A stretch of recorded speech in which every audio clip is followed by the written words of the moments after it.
Oke, apabila pembuatan meja sirkular hanya selesai, mari kita coba untuk pemotongan triplek apakah hasilnya presisi siku atau tidak.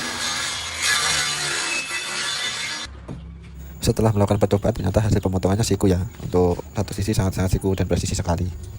Lanjut kita akan mencoba untuk pemotongan triplek yang kecil-kecil apakah presisi atau tidak.